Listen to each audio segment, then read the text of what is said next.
राम राम नमस्कार। स्वागत करता हूँ मैं अपने YouTube चैनल पर आप सभी का। और कैसे हो? वो सर्दी कैसी क्या पड़ रही है भाई? यहाँ तो अपने बहुत भयंकर सर्दी पड़ रही है। कल की बात करूँ तो यहाँ पर सूरज भाई साहब दिखाई नहीं दिए एकदम है? एकदम शांत था माहौल, बहुत भयंकर और ठंडी हवाएं चल रही थी। तो अपनी क्लास रेगुलर नहीं हो रही है तो उसके लिए सॉरी। सर्दी का माहौल तो और मारू ये था। और अभी संक्रांत का भी थोड़ा माहौल था तो पतंग उड़ाने में बिजी थे अपन। अपने जो पिछली वाली क्लास थी ऑब्जेक्टिव क्वेश्चन को लेकर थी, ये वाली जो क्लास है वो भी अपने ऑब्जेक्टिव क्लास ही है। ठीक है, तो जो अपने 6 तारीख को पिछली जो राजस्थान पुलिस भर्ती हुई थी उसमें 6 नवंबर 2020 का जो पहला पेपर था उसके जो अपने क्वेश्चन आए हुए हैं उन्हीं को अपन सोल्व करते हैं। प्लेलिस्ट में मैं सारे के सारे अपने जो पेपर लगे थे पिछले बार जो अपने भर्ती में वो सारे अपने ओनली महिला एवं बाल अपराध का ही अपलोड करूंगा। मैं जो अपने क्वेश्चन आ चुके वो सारे क्वेश्चन आपको देखने को मिलेंगे। प्लेलिस्ट में जाकर आप चेक कर सकते हो। ये अपने जो अपने राजस्थान पुलिस की अगर अपन बात करते हैं पिछले पेपरों में तो ये पहली क्लास है। ठीक है, बाकी मैंने ऑब्जेक्टिव क्वेश्चन की पहले क्लास करा रखी है। अभी तक आपने चैनल को सब्सक्राइब नहीं किया तो भैया क्यों नहीं किया, तो जल्दी से अपने सब्सक्राइब करें और ज्यादा से ज्यादा शेयर करें। तो शेयर कर दिया करो, शेयर करने में किसी कंजूसी आप शेयर करोगे उससे हमें मोटिवेशन मिलता है। और बोलते हैं एक तरीके से पढ़ने में और पढ़ाने में भी भैया फिर मजा आता है। जब आप इंटरेस्ट से पढ़ते हो तो हमें भी पढ़ाने में मजा आता है। भाई हम अपना रेस्पॉन्स अच्छा आ रहा है तो हमें भी कुछ नई नई चीजें आपको देने की इच्छा करती है। अगर ऐसे ही कैमरे के सामने कब तक बोल दूं है भाई, कैमरे के सामने भी अपने कब तक बोलते रहे। तो ज्यादा से ज्यादा शेयर करें और बाकी अपने प्रोग्राम की ओर चलते हैं। आज का जो अपने जो क्लास है वो अपने है राजस्थान पुलिस वर्ष 2020। तो 6 नवंबर को अपने पहली शिफ्ट लगी थी उसमें जो महिला एवं बाल अपराध के क्वेश्चन जो मैं छांट के ला रहा हूँ जो अपने आए थे उन्हीं क्वेश्चन की बात कर रहा हूँ। तो एक्स्ट्रा कुछ नहीं बताऊंगा, जो क्वेश्चन आए हैं उन्हीं के बारे में थोड़ी सी डिटेल बता देना बाकी आपने। चलो तो स्टार्ट करते हैं जो प्रोग्राम था। तो शेयर कर दो जल्दी से जल्दी, शेयर कर दिया करो ज्यादा से ज्यादा। शेयर करवाओ, कंजूसी मत कर बोलो यार, चालाकी आगे। तो शुरू करते हैं। थोड़ा साइड में लगाओ, अपना डिस्प्ले बोर्ड है डिजिटल, बताओगे डिजिटल आ गया ना पहला क्वेश्चन? हाँ, तो पहला क्वेश्चन है अपने उसमें बता रखा है दंड संहिता की धारा 354 की बात करें। आईपीसी 354 का मुख्य मुद्दा महिला से जुड़े किस अपराध को उजागर करता है? दिख रहा है क्वेश्चन? दोबारा क्वेश्चन पढ़ता हूं मैं। दंड संहिता की धारा यानी आईपीसी धारा 354 का मुख्य मुद्दा महिला से जुड़े किस अपराध को उजागर करता है? 354 धारा मैंने पढ़ा रखी है, बताया रखिए ना आराम से।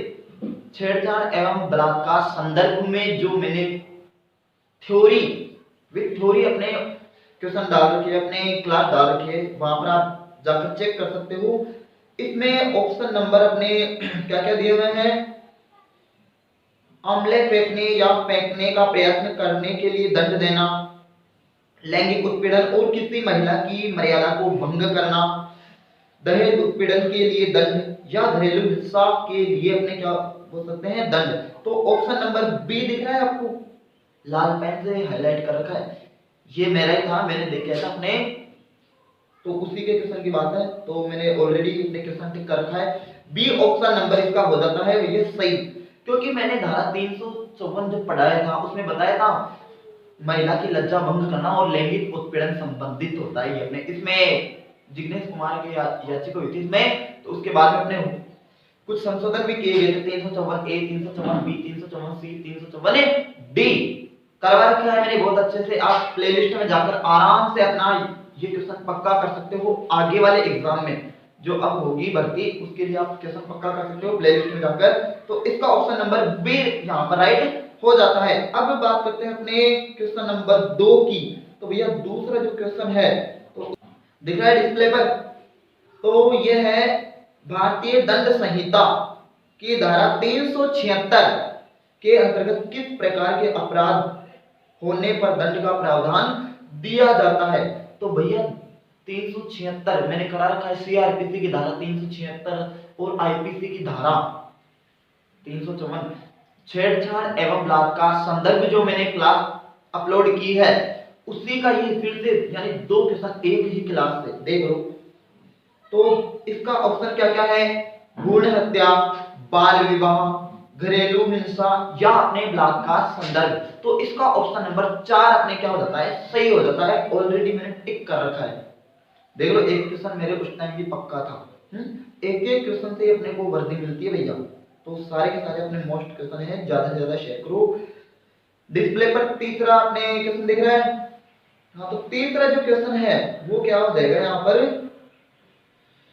अरे यार दी कॉम्पिटो लकड़ो। तो बताता हूं आपको, तीसरा क्वेश्चन है अपने स्वयं को किसी व्यक्ति को समूह या फिर समुदाय के विरुद्ध उन्हें किसी प्रकार की मानसिक या फिर शारीरिक चोट पहुंचाने के लिए जानबूझकर की गई शक्ति का प्रयोग जो कहलाता है, क्या कहलाता है। जब मैंने आपराधिक सामान्य परिचय करवाया था, पहली जो अपने क्लास अपलोड की थी मैंने महिला बाल अपराध की, वो अपने आपराधिक सामान्य परिचय था, उसी का ये क्वेश्चन है। आप देख सकते हो ऑप्शन क्या है, व्यायाम से संबंधित, नफरत करना, हिंसा या अहिंसा। तो इसका ऑप्शन नंबर सी सही हो जाएगा, ये आप देख सकते हो यहाँ पर। तो ये भी आपको थोड़ा सा ध्यान में रखना है। तो तीसरा क्वेश्चन अपने पक्का हो जाता है। अब जो बात करते हैं तो चौथे क्वेश्चन की ओर चलते हैं अपने। ये आ गया भैया चौथा क्वेश्चन, दिख रही हो क्या आपने डिस्प्ले पर, हाँ तो देखते हैं अपने हैं पॉक्सो एक्ट, जो हमने छोटा टाबलेट टिकरा से संबंधित है, छोटे बालकों से संबंधित है, अपने ध्यान रखना। हाँ तो देखो टाबरू, पॉक्सो एक्ट अधिनियम को कब से लागू किया गया था, तो इसको लागू करना पूछा गया था, ये आपको ध्यान में रखना है, लागू कब किया गया था। एक तो पारित हुआ था वो आपको ध्यान में रखना है, और लागू कब किया गया था वो भी आपको ध्यान में रखना है। काफी बच्चों को कंफ्यूजन पैदा हुई थी कि और इसमें थोड़ी सी दिक्कत आ रही है भाई, ज्यादातर बच्चों के दिमाग में यही था कि अधिनियम कब का है भाई, लागू करना बहुत कम को आया था, तो ये भी आपको ध्यान में रखना है। इसका ऑप्शन नंबर क्या क्या है, 14 नवंबर वर्ष 2012, 14 दिसंबर 2012, 14 नवंबर 2013 और 24 जुलाई 2012। तो ऑप्शन नंबर ए इसका राइट आंसर हो जाता है, जैसा कि इसमें ऑलरेडी हो रखा है। तो इसका भी 1 नंबर भैया मुझे मिला था उस टाइम, देख लो है एकदम इजी टू इजी, बढ़िया सुन आपा 10 क्वेश्चन कराऊंगा, एक भी क्वेश्चन आपका गलत नहीं होगा। जो मैंने गलतियां की थी वो आप मत करना, बस कोई हार्ड नहीं है, ये तो बस हवा बना रखी है। और ये मैं तो ये मानता हूं ये अपनी सिक्योर नंबर है, महिला बाल अपराध का एकदम सिक्योर नंबर है। 10 क्वेश्चन तो आप पूरे के पूरे सही कर सकते हो, 10 क्वेश्चन ये कर सकते हो सही, कंप्यूटर के 30 क्वेश्चन कर सकते हो, उसके बाद में रीजनिंग के बढ़िया क्वेश्चन कर सकते हो भाई। जीके का तो अपने अपना भंडार है, कहीं से भी कुछ भी आ सकता है। बाकी एक तो आप सही कर सका था, ये तो अपनी है, ये तो अपना और अपना बाप का ही। चल आगे बढ़ा, तो चौथा क्वेश्चन अपने इसमें राइट आंसर हो जाएगा ए, ठीक है, यानी पहले ऑप्शन अपना सही हो जाएगा। ऑप्शन टिक करो बढ़िया तरीका और अपने नौकरी करो। अब जो नेक्स्ट क्वेश्चन आ रहा है देखना, देखें क्वेश्चन ही कौन मिलेगा। तो ये आ गया भैया आपके सामने 5वां क्वेश्चन, दिख रही है, मुझे भी थोड़ा जूम करके देखना पड़ता है, आप देख लो, इसमें थोड़ा सा अंधा है, थोड़ा फोन पुराना है, तो देखते हैं, पुराना है लेकिन बढ़िया है ऐसे। तो स्टार्ट नामा किशोर ने अधिनियम की बात आ रही थी। तो ये अपने 5वां क्वेश्चन महिलाएं बाल का अगर अपन बात करा तो ये कौन का वेल क्यों रीजन पूरी राधे राधे ओहो राधे राधे राधे राधे राधे। बंसी एक ही सुर में बाजे है, बंसी एक ही सुर में बाजे है, सभी सुर त्यागे है। बंसी एक ही सुर में बाजे है, सभी सुर त्यागे है, हाल ना पूछो मोहन का सब कुछ राधे राधे है। जय हो है, तो राधे राधे राधे राधे। चलो अब जो अपने नेक्स्ट क्वेश्चन था, अपने 5वां क्वेश्चन दिख रहा है, किशोर न्याय जो कि अपने बच्चों की देखभाल और संरक्षण से संबंधित था। ये अधिनियम के अंतर्गत विशेष किशोर पुलिस इकाई का जो अपने गठन किस स्तर पर किया जाता है? तो भैया ये जिला स्तर पर किया जाता है, ये ध्यान रखना आपको। ठीक है, जिला स्तर पर आता है अपने जो अपने न्यायिक मजिस्ट्रेट होता है, फर्स्ट इकाई का होता है, ये अपने ध्यान रखना। ठीक है, जो अपने मजिस्ट्रेट बैठता है, जो अपने कलेक्टर अपने होता है, ये ध्यान रखना, जिला स्तर पर होती है। और जयपुर जिले में अपने हर जिले में, प्रत्येक जिले में एक एक होता है किशोर न्याय का। अगर मैं बात करूं तो किशोर न्याय जो होता है अपने मुख्यालय अपने हर जिले में एक होता है, लेकिन जयपुर जिले में अपने कितने होते हैं? 2 होते हैं। कितने? 2 होते हैं, ये भी आपको ध्यान में रखना है, एकदम गांठ बांध लो। 10 क्वेश्चन आसान बढ़िया तरीका पक्का कराना। चलापा राधे राधे भाई साहब। और यो 5 क्वेश्चन भी बढ़िया तरीका। नेक्स्ट क्वेश्चन, अरे यार दिक्कत आती है, दिख रहा है? तो नेक्स्ट क्वेश्चन है अपने छठा क्वेश्चन, यानी जो ऐसे अपन पेपर की दृष्टि से देखें तो 75वां क्वेश्चन है, बाकी अपन महिला बाल अपराध की दृष्टि से देखा तो छठा क्वेश्चन आपने। तो देखो क्या क्वेश्चन है, बालक एवं किशोर श्रम, यानी अपने बाल श्रम है ना, मजदूरी करना, टाबरा में मजदूरी पे लगा दिया, हाँ वो जुर्माना आपने बढ़िया तरीके से आपने ठुकाई पिटाई भी जाए अगर ये करा तो कानून अपराध भाई साहब।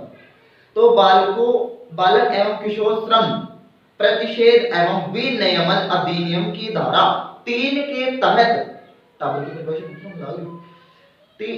3 के तहत कितने वर्ष के बालक से किसी भी प्रकार के जोखिम वाले क्षेत्र या बिना जोखिम वाले क्षेत्र में काम करवाना संज्ञेय अपराध है? तो ये अपने ऑप्शन क्या क्या है? ऑप्शन है 12 वर्ष, 13 वर्ष, 14 वर्ष और अपने 15 वर्ष। तो मैंने घरेलू अपने बालक की परिभाषा अनैतिक के आधार पर बताया था। अपने जो थ्योरेटिकल जो क्लास होगी बाल श्रम मजदूरी वाला, उसमें भी ये चीज जरूर बताऊंगा। उसमें भी मैंने बताई कि भाई बाल मजदूरी में आपको बालक की परिभाषा पूछता है, अनैतिक देह व्यापार में आपको बालक की परिभाषा पूछता है, ये आपको स्पेशली ध्यान रखना है। पॉक्सो एक्ट के अनुसार भी आपको बालक की परिभाषा पूछता है। तो इसमें ऑप्शन नंबर सी सही हो जाता है, यानी 14 वर्ष के बालक को अपन किसी भी जोखिम भरे काम कारखाने में या किसी खनन कार्य में नहीं लगा सकते। अगर ऐसा करते हैं तो भाई साहब आपने धारा लगी एक नियम के अनुसार जो आप पढ़ेंगे थ्योरी में, वो अपने नेक्स्ट क्लास अपलोड की जाएगी। बाकी ज्यादा से ज्यादा शेयर करो। तो ये अपने छठा क्वेश्चन भी हो जाता है बढ़िया तरीके से, समझे? तो देख लो इसमें भी मेरे को 1 नंबर मिला था, दिख रहा है अपने फोटो में, दिख रहा है ना? हाँ, ये क्वेश्चन भी मारो एकदम सही हो। और बताता हूं अब अपने 7वां क्वेश्चन, ये आ गया डिस्प्ले पर, आगो पर दिखो जोरदार ना, अपने डिजिटल बोर्ड। अनैतिक देह व्यापार करवाया हुआ है मैंने थ्योरी में बढ़िया तरीके से, एक पॉइंट करवा रखा है, वहां से आपको 100% जो भी थ्योरी में मैंने एक भी क्लास अपलोड किए सारे के सारे क्वेश्चन मिलेंगे, चाहे कोई सा भी हो। भले मैं क्लास अपने कम अपलोड करूंगा, लेकिन करूंगा ना वो पूरी करूंगा, कहीं भी बटने की जरूरत नहीं पड़ेगी एक बार प्लेलिस्ट में आने के बाद में। तो स्टार्ट करते हैं भैया। अनैतिक व्यापार रोकथाम अधिनियम किस वर्ष लागू किया गया था? लागू की बात चल रही है आपने, तो ऑप्शन क्या क्या है? 1954 में, 1955 में, 1956 में और 1957 में। तो बढ़िया तरीका हूं आपने अनैतिक देह व्यापार वर्ष 1956 में ने हेडिंग ही यही डाल रखी है भाई, अपने थंबनेल में ही यही है। तो भैया थंबनेल देखने का भी फायदा है मेरा, देख ऑप्शन नंबर सी सही हो जाता है। और उस टाइम मुझे भैया 1 नंबर इसका भी मिला था, है मतलब बढ़िया तरीके से सारा का सारा बढ़िया तरीके से मैंने महिला वाला था कि पूरे के पूरे अपने नंबर मिल रहे हैं। तो कौन सा अपने था ये 7वां क्वेश्चन भी हो जाता है। अब क्वेश्चन पढ़ते हैं अपने 8वां क्वेश्चन, जो कि कौन सा है भैया 8वां, मुझे थोड़ी दिक्कत आ रही है, 1 मिनट इसमें थोड़ा सा कौन है, हाँ तो आगे 8वां क्वेश्चन। अब देखते हैं इसमें क्या है। महिला का कार्य स्थल पर लैंगिक उत्पीड़न, ये अधिनियम किस केस के संदर्भ में दिए गए लगभग सभी दिशा निर्देशों को धारण एवं प्रावधानों को निहित करता है। यानी जो दहेज सॉरी महिलाओं का कार्यस्थल पर लैंगिक उत्पीड़न जब मैंने करवाया था आपको, जो अधिनियम बनाया था इसमें किसके अनुसार अपने दिशा निर्देश दिए गए हैं, ये क्वेश्चन पूछा है, इसमें ध्यान रखना। भाई किसके कहने पर, किस गाइडलाइन के अनुसार ये अधिनियम बनाया गया है? तो मैंने बढ़िया तरीके से बताया था। ये विशाखा बनाम राजस्थान जब आया था, राजस्थान राज्य जो केस हुआ था अपने, हुआ नहीं था क्या अपने भातेरी गांव में भवरी देवी के साथ है, तो उसमें बताया गया था अपने ये चीज। ये बार बार में मैसेज आते हैं वो दिक्कत करते हैं यार। तो उसमें बताया गया था अपने जो अपने विशाखा दल की महिलाओं द्वारा अपने करवाई गई थी ना जो PIL याचिका जो दायर की थी, जनहित याचिका, उसमें बताया गया था ना, तो उसी विशाखा गाइडलाइन के आधार पर अपने महिलाओं का कार्यस्थल पर लैंगिक उत्पीड़न जो अधिनियम पारित किया गया था। तो अब देख लो किसके दिशा निर्देश के अनुसार। तो इसमें ऑप्शन क्या क्या है? निर्भया, मथुरा, विशाखा और भंवरी देवी। तो भैया इसमें विशाखा उत्तर सही हो जाएगा। क्यों? विशाखा गाइडलाइन के अनुसार ये अधिनियम बनाया गया था। तो उस टाइम मुझे पढ़ा तो था मैंने ये बढ़िया तरीके से, लेकिन कुछ कंफ्यूजन होती है, तो इसके लिए मेरा ये ऑप्शन अपने गलत हो गया था।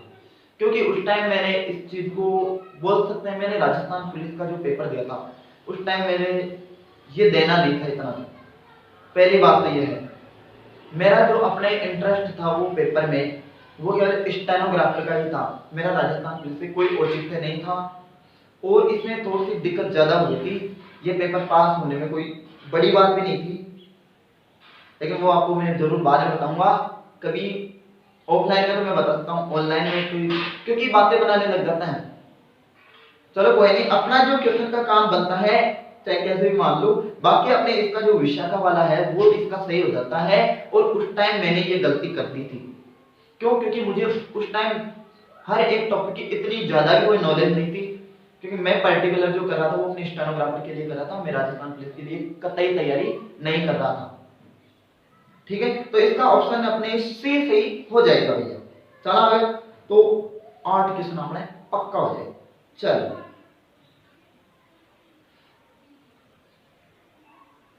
ओ नेक्स्ट क्वेश्चन कहां पर है भैया? ढूंढना पड़ता है ये भी अपने पेपर में। ये आ गया भैया 9वां क्वेश्चन, दिख रहा है डिस्प्ले बोर्ड पर। सती प्रथा की रोकथाम के लिए सर्वप्रथम किस वर्ष बंगाल सती विनियमन के तहत इसे प्रतिबंधित किया गया था? तो भैया 1829 में। तो इसका भी मुझे 1 नंबर मिला है। अभी तक 9 क्वेश्चन हो चुके, केवल एक ही क्वेश्चन उस टाइम मेरा गलत गया था महिला एवं बाल अपराध का, वो भी सही जाता अगर मैं कंफ्यूजन पैदा नहीं होती। मैंने जो भी अपने टॉपिक कराया है एकदम क्लियरफाई करवाया है, ताकि कंफ्यूजन कहीं हो नहीं। कंफ्यूजन होती है तो बच्चा पढ़ के भी जाता है और उसको कर ही नहीं पाता, कंफ्यूजन ही हुई तो। इसलिए मैंने सारी कंफ्यूजन दूर की है हर एक वीडियो में। आपको जहां भी कंफ्यूजन लगे आप कमेंट कर सकते हो, आपका हर एक कमेंट में जरूर अपनी नजरों से देखूंगा और दोबारा आपकी कंफ्यूजन दूर करने की पूरी कोशिश करूंगा। बाकी ज्यादा से ज्यादा शेयर करो तो अपने ये क्वेश्चन भी, अपने 9वां क्वेश्चन भी बिल्कुल अपने सही हो जाता है। वो देख लो अपने 1 नंबर मिल रहा है, सही है अपनी। चलो अब जो लास्ट है वो फाइनल बच जाता है, जंग जीत लेंगे अपन इस पेपर की। तो अरे यार ढूंढने में बड़ी दिक्कत आती है। दिख गया डिस्प्ले पर?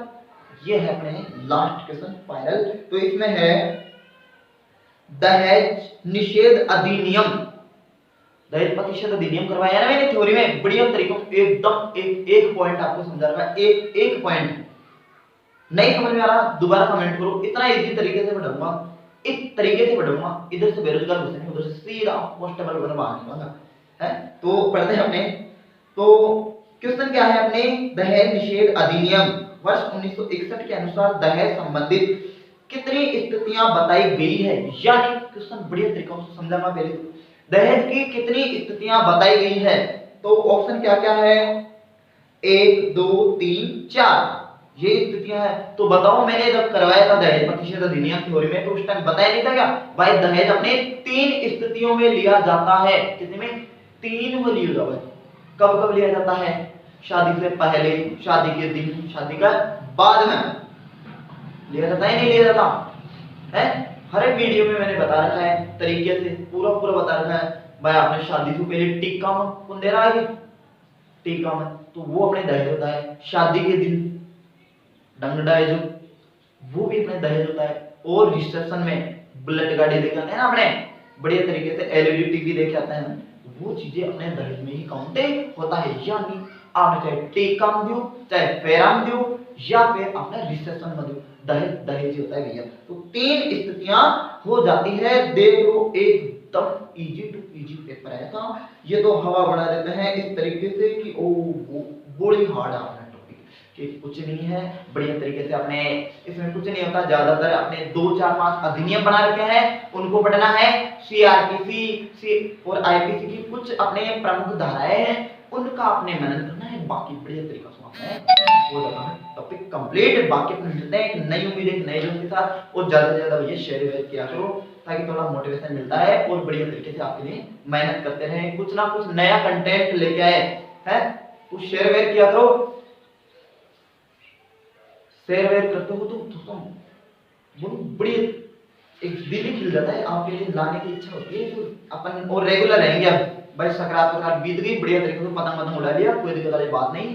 बाकी अपने मिलते हैं। जय हिंद, जय भारत।